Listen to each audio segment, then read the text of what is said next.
Welcome, Mr. Bates, to our Global Education Forum. Thank you very much for your time, and thank you very much for having accepted our invitation.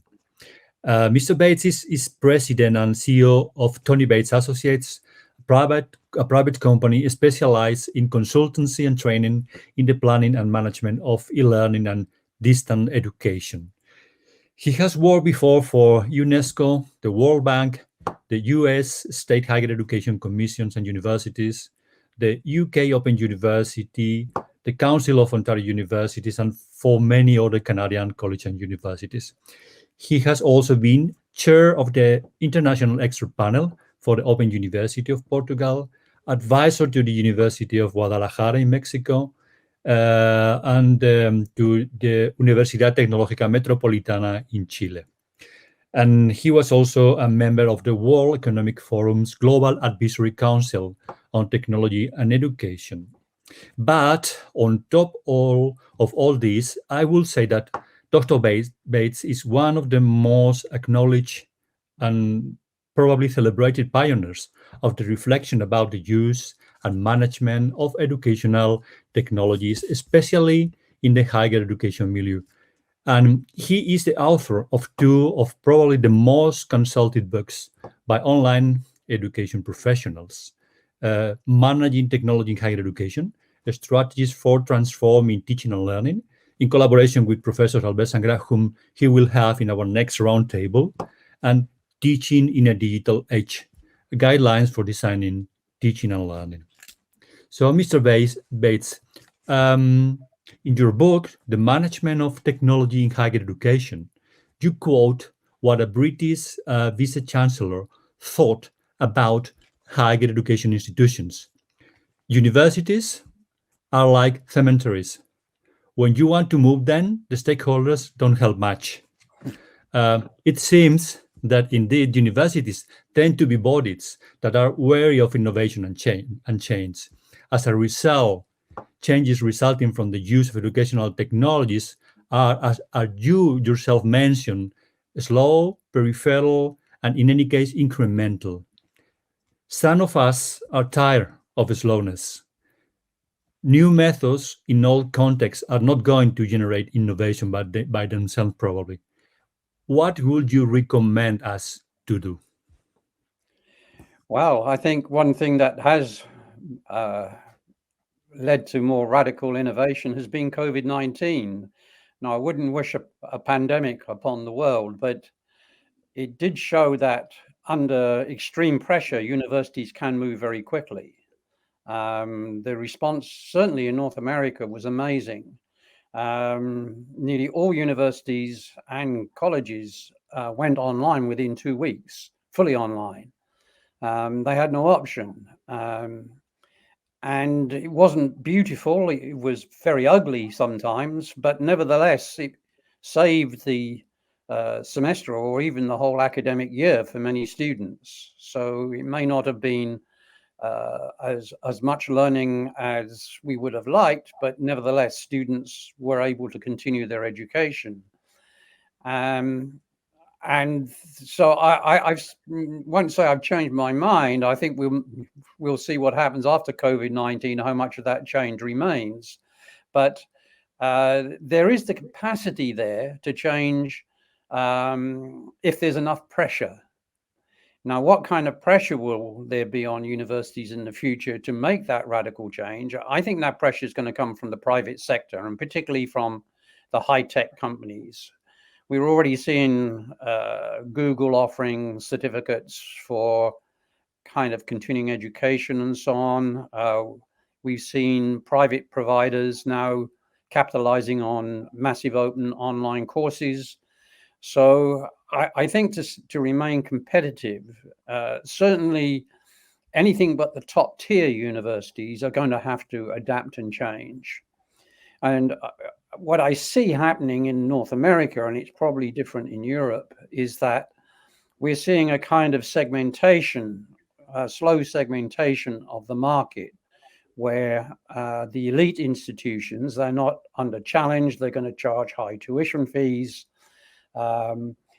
The middle ones, mainly the respectable state-funded universities, are probably going to survive, but they're the ones that will have to change quite a bit if they are to survive. And then there'll be the lower ranked universities and colleges, particularly the smaller ones that just don't have the capacity to change, and they'll go under.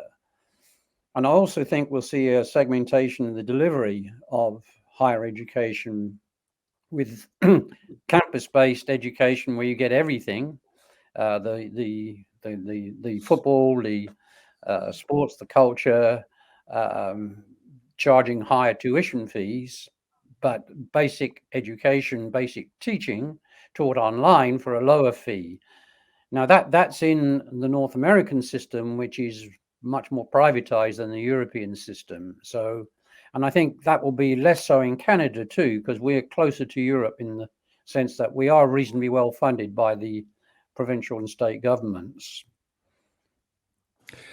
So, Mr. Bates, you have mentioned COVID as an accelerator of innovation, but you have also said in your writing, what doesn't exist is a systematic, pedagogically based approach that adjusts instructional design and delivery of courses and programs to the needs of a growing and increasingly diverse student population.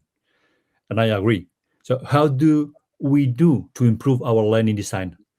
How do we do to improve the training of our teachers and consequently the delivery of our courses? Well, there's a structural issue here again. The universities appoint people who are basically subject experts. They have excellent physicists, they're excellent microbiologists. They are not trained in teaching. That's not their background. The way they teach is basically inherited from when they were students at university.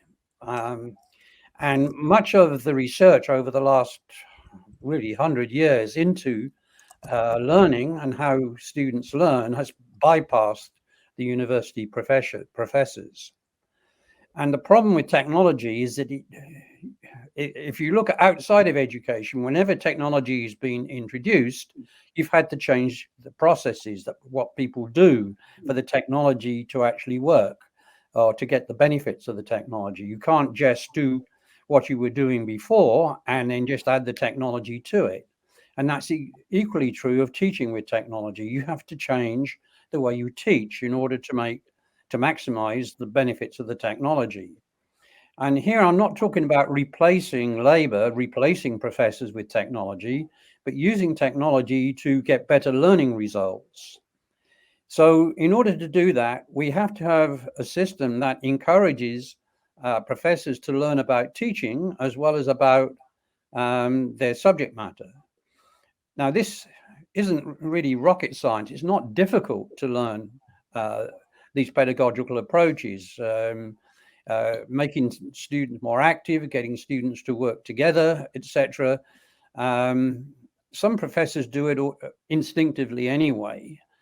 But I would like to see all university professors required to take maybe a one semester course on teaching methods. That would make a huge difference. Yeah, I know that I'm a bit boring, but let me please insist about this point about teacher training, because you have also written, this is something that I also agree on. It is this lack of basic training in teaching, and you refer in an article that you have published in your blog recently, talking about the necessary teacher training that prevents innovation and change in our universities. So, what should we do to provide this minimum essential training in notions of instructional design, hybrid learning, and online world dynamics to our teachers? You have mentioned this is not rocket science. So, what should we do in our universities? Well, I think what COVID-19 showed is that when there's an emergency and there's a lot of pressure on professors, they will go and get help. In Canada, most universities now have a teaching and learning center staffed by professional instructional designers and technical people who can help professors who want to use technology. I won't say they were underused. They obviously the investment the institution make is more or less based on the demand they get from professors. But they were dealing with, say, less than 10% of the faculty every year before COVID-19. In Canada, when COVID-19 hit, nearly all professors started rushing to these centers to get help on, first of all, on how to use the technology. That was the easy bit. But then they realized that they were going to have to adapt their teaching and so on. So,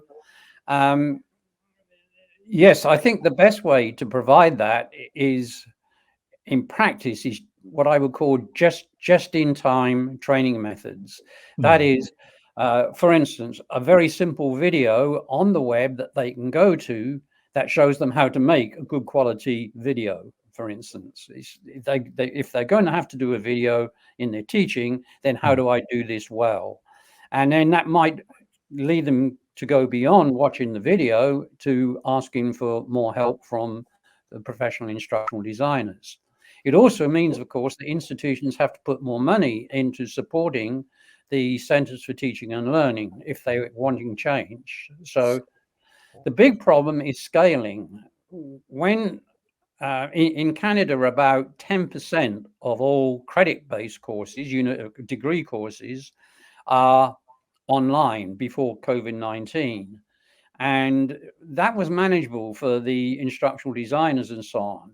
But as we move more and more towards blended learning, and nearly every professor is going to, one way or another, will try to integrate online with their face-to-face teaching, we can't scale that instructional support up to all professors. It would be too expensive. You can't have an instructional designer for every professor. And so we need to find ways of providing that professional development that's economical. And as I said, just in time, online open resources is the way to do this, I think. Ideally, and why I put the on-demand side first, ideally, I would like to see in every PhD program, particularly for anyone who wants to be a professor at a university, to have one semester on teaching methods as part of the PhD program. But in reality, most professors don't want that. They see PhD students as cheap research labor, and this would take time away from their research. And so again, that's a structural issue. I'm not saying it can't be accommodated, but it would need it would meet a lot of resistance from the faculty themselves. And lastly is the reward system. We don't reward faculty for good teaching. We reward them for research. And until we change that reward system, it's can be very hard to get teachers to become trained in teaching. Mr. Bates, in a recent blog post, you referred to 14 publications analyzing quality of the online learning experience during the pandemic, and concluding, among other things, I'm going to quote your writing, this raised the question of affordances. To what extent were the online courses adapted to meet the requirements of students studying in isolation at home? We know that successful online courses need to meet certain criteria, such as clearly communicated learning outcomes, regular pacing, instructor support, a sense of community with other students. Again, you talk about the importance of coherent instructional design, so capable of providing a consistent learning experience. So how do we promote this form of learning design in our higher education institutions? What can we do? Yes, well, I've answered some of that, I think, a little earlier. It's very hard for instructors to accept that there are people who know more about teaching than they do. Ironically, many of the quality standards for online learning would work just as well in the classroom. What we don't require in the classroom are quality standards for teaching. There are quality standards for classroom teaching out there, but they're very little used, and most instructors don't even know that they exist.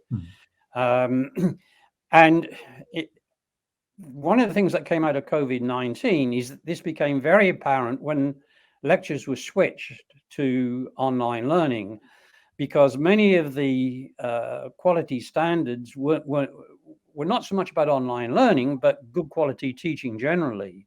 Not talking too much, for instance, allowing students to have time for activities, providing feedback to students on their learning and so on. The big shift for me is the requirement to change is not to do with technology. The requirement to change is to do with the changing labor market. What we're looking for in the labor market now are particularly our skills, not just content. Now, you need content in order to become skilled. You need to know things to become a good doctor. But problem solving and analysis are critical skills in medicine, for instance. But that's becoming true of most jobs these days, because automation is taking the simple jobs away, and it's these higher level skills that artificial intelligence and automation can't handle so easily, such as critical thinking and some problem solving and so on. And in order to teach those skills, you've got to change your teaching method. It's not a question of just dumping content onto students and getting them to remember it. You have to teach in a way that enables them to think critically. And that means much more interaction with students. It means giving feedback. If we know how to teach skills, look at sports. We're very good at teaching skills in sports. So those methods work just as well for intellectual skills as well, such as practice, lots of practice, feedback from an expert, that's the professor, and so on. So it's not rocket science, but what we need to change is the pedagogical approach, and that is a very difficult shift to make. Talking about the pedagogical approach, you have written a lot about learning by doing. The active and effective involvement of the student in the learning process as a way towards meaningful learning. So how can this proposal really be incorporated in our curriculum in higher education? Well, one of the things we have to look at are our classrooms. In North America, we have very large lecture theatres with rows and rows of level seats going up.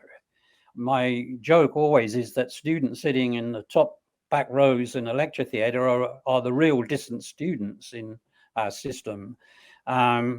If we want more interaction with students, we have to move away from those big, large lecture classes. And even if we look at the smaller classrooms, they're often, again, the chairs are in rows. I was in one institution here in Canada where I walked into the room and it said, there was a big notice up from the caretaker saying, please put all the desks back in a line when you've finished. In other words, the caretakers were setting the pedagogy of the classroom. If students are going to be learning partly digitally and partly face-to-face, we need to build classrooms that enable them. If, for instance, they're going home and doing work online and creating a report or something, and probably a multimedia report, not just a written report, they need to be able to bring that in and share it within the class, for instance. So that means having places where students can plug their computers in, screens where groups can show their work and share it with other groups within the classroom and so on. So if we're going to have that kind of interactive, skills-based approach, we're going to have to look at our classrooms as well, because basically the classrooms epitomize our pedagogy. The buildings reflect the way we think. And I don't underestimate the value of this. We have one university in Canada which put in about 5 of these interactive classrooms, and it did provide some training, but what it found was that teachers who hadn't been trained, when they arrived in the classroom, changed their teaching methods. That just being in the classroom, that was designed differently, made them realize they could teach differently, and they had the support in the classroom, in the building, and the equipment in the classroom to change the way they taught. So So the physical configuration of a classroom is very, very important. And if we're looking for radical change, I would start with the classrooms. That's exactly, you have mentioned the physical configuration of the classroom. In your work, you reflect often on the possibility that the concept of the classroom as such may disappear in favor probably of changing and flexible configuration that allows students to enter and leave the education system in a way that we don't yet know. So could you please expand on this idea? Well, I'm not sure I want to get rid of classroom education altogether. I think there is a very powerful role there, particularly for young people coming out of high school who want that social environment. They want to meet other young people of the same age and so on. So there are strong psychological reasons why students of a certain age anyway need a physical classroom of some kind, because it's a place where it brings them together and they meet other students. I think that we need to look at the diversity of students and design for that diversity. In other words, we have students coming out of high school who want that campus-based experience. But more and more, if we look at the demographics, our students aren't those 18-year-olds. They're lifelong learners. They're people in the workforce who are coming back to learn new skills again and new knowledge because the work environment is changing so rapidly. And so I certainly in Canada, if you look at the demographics, the number of students coming out of high school is unlikely to increase. We're dependent on immigration, actually, for keeping our population numbers up. And those immigrants are, yes, they come with children, but also they themselves need retraining and upgrading of their skills. So I think that lifelong learning market is going to grow. And these people don't want to come on campus. They got busy lives. They don't want to waste time traveling from where they're working to the campus and then back home again. They want online learning. And then we have a lot of students who are working, full-time students who are also working because of tuition fees and so on. And they want a more blended model. They still want to have some of the campus environment, but they also want more flexibility. They need to study when they need to fit their shift work into the classrooms. The classrooms are at the wrong time, so they needed a more blended form of learning. So I think we have to provide increasing flexibility in the way that we deliver our programs. And I'm not saying get rid of the classroom altogether. I think there is a role for the classroom, but we need to be much more flexible, and we need to be much more clever in the way we integrate online learning with face-to-face teaching. And I would say to every professor, you may not be setting online work for your students, but believe me, they're going online. They're looking up stuff. They're going to Google. They're already integrating online learning. So why not do it thoughtfully and more helpfully for the students so that they're better guided in what they're doing online? Mr. Bates, throughout your work, you are one of the few authors that I have read who strongly emphasize the importance of governance models for the planning and use of learning technologies. In one place, you state exactly, I'm going to quote again, the danger is that the governance is seen as primarily a technical user to be deal with the CEO and IT specialist. So who should be in charge and who should be involved in decisions about the acquisition and use of educational technologies in a higher education institution? Well, that again is what makes it more difficult, is that this responsibility needs to be distributed across a wide range of people. Lots of people have a stake in the use of technology for teaching. It's not just the instructors, it's also the students. They're using technology. They have their own social media and means of using technology. It's the heads of department and also the senior administrators. So you need a system of governance that brings all these people together. And universities do that. They have committees, right? But you need to make sure that everybody's on the same page. And the biggest challenge is to have an overall strategic approach to the use of technology that runs right throughout the institution. This means developing what I call an e-learning strategy within each institution. So that's the top of the governance model. But to get that strategy, you have to go right down to almost involve the students even in that, because one of the things that came out of COVID-19 is that there are still access issues with technology for many students. So we need to make sure that whatever we ask students to do, they have the technical means to do that. A good example of that is video conferencing, the use of Zoom or Teams, because it takes a lot of bandwidth. And during COVID-19, we found that not only were the students at home, but also their parents, because they were working from home. So you'd have multiple devices and several people on Zoom, and the bandwidth just wasn't there for many students.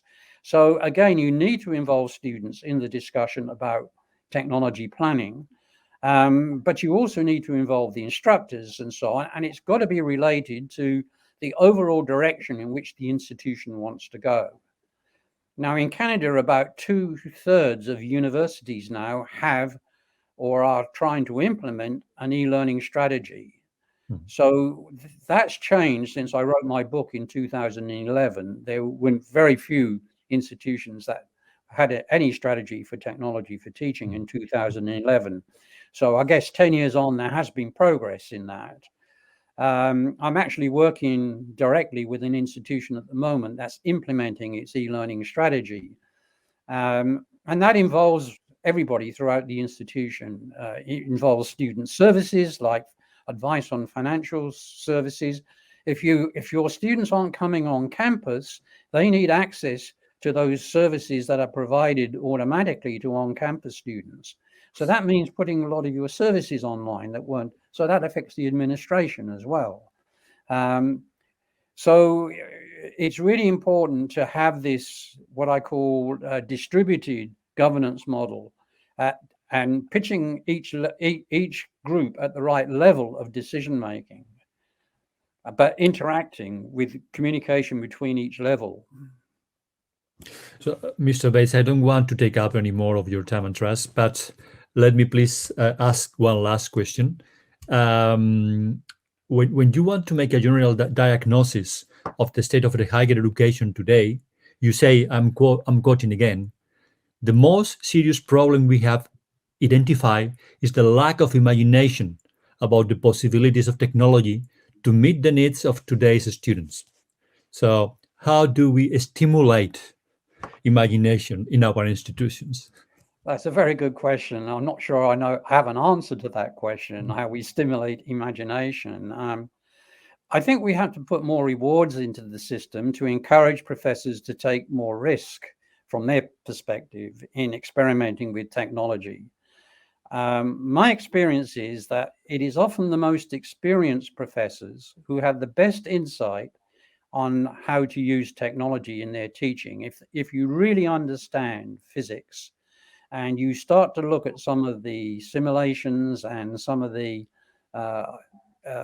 virtual reality applications, you begin to realize there are other ways to teach physics than standing in front of a whiteboard and writing formula across it. Yes, that part of it is important, but there are many more imaginative ways of teaching everybody's subject area. Now, to do that, you have to have access to people who can help you, like people who can help you design a simulation or make a video and so on. And you have to have a bit of space to do that. You have to be able to step back and find a space that is not research, not administration, not day-to-day teaching, for you to think about these things and experiment. So now that shouldn't be too difficult in a university, because professors do have a lot of flexibility about how they use their time, but there has to be some reward for doing that as well. And so we need to look at our tenure criteria, our promotion criteria, and see if we couldn't do more to stimulate professors experimenting with their teaching. Because that's the best way. It's no good an expert coming in and saying, you should teach this way. If you're trying to tell a physicist how to teach physics, you're going to be in trouble. What you can do, though, is to say, look, here are some ways in which you might be teaching. Could any of these help you with, say, difficult concepts or things that students struggle with? And then give the professor the responsibility for coming up with the ideas. Thank you very much, Mr. Bates, for your generosity in presenting us with your deep and meaningful ideas. So I really hope that we can follow many of your recommendations. And thank you very much for your time and for your ideas. Right. My pleasure. Thank you very much. Great questions.